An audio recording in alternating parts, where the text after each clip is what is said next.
Okay, Sarah and Stephanie, hello. Nice to meet you by post.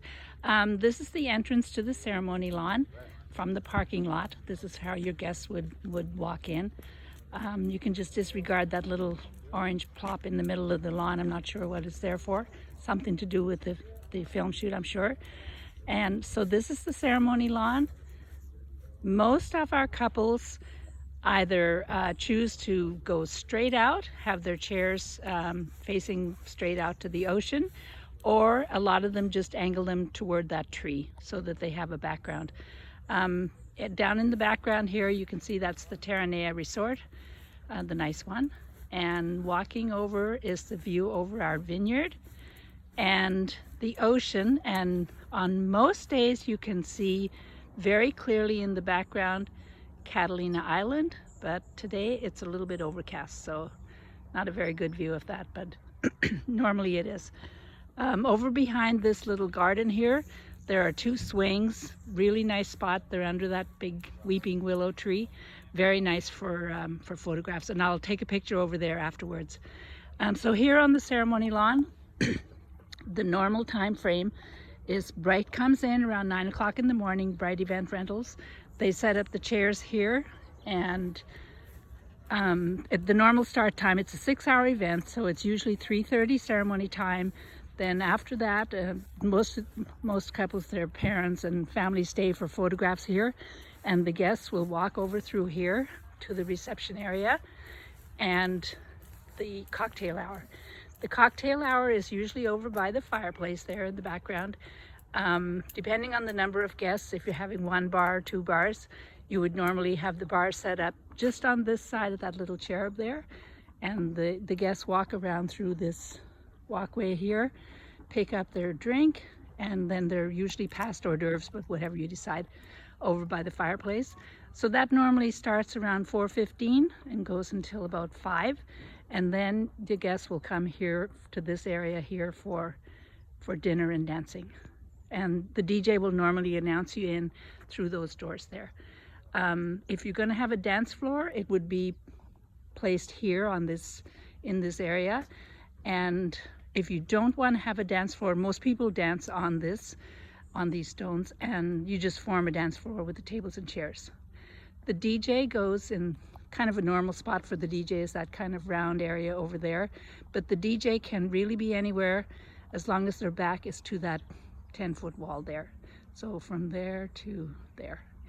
And if you want to have a photo booth, or you want to place the cake in this area, if you're having cake, whatever you want to do here. You really don't need to bring in much lighting. We have those bistro lights, 5 strands of them, and they're very nice. They come on at dusk. And there are little cone lights around in the bushes all around here. They're kind of hard to see, but at night they're pretty. I'll move over towards the cocktail area. There's a fireplace. It's a working fireplace. We put it on usually around 5 with enough wood in it to burn until 9:30, depending on the weather, of course, if it's not too hot. In this olive tree in the center, there are little lights, twinkle lights that come on. They're very pretty at night as well. And there are lights on either side of the fireplace, and there are lights in the ground that shine up into that big tree. Over here, the kitchen sets up behind those wooden doors. So all the nice food comes in, and your guests really don't know where it comes from. But the caterers set up back there. There are sinks, a couple of fridges, and then they bring in whatever else they need. Some of the caterers want to have a tent or a canopy, and that is brought in by Bright. Everything that's brought here is brought by Bright Event Rentals. They're our approved rental company. Over here, this is the entrance to the bathrooms. To my right, there are 2 ladies' bathrooms. One of them has a small dressing room. I'll show it to you.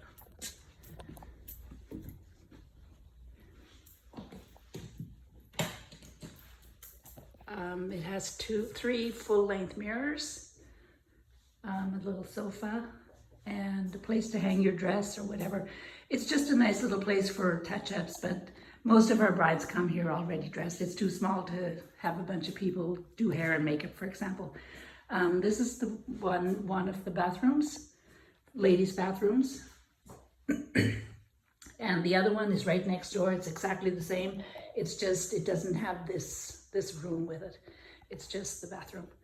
And the men's bathroom is over on the other side here. I'm going back out, I'll show you. The second ladies' bathroom is right here. And over here is the road to the men's bathroom by the parking lot. And it has a toilet and a urinal, so 2 people can be in there at the same time. Just make sure there's nobody in there right now. It's a little bit more rustic than the ladies' bathrooms.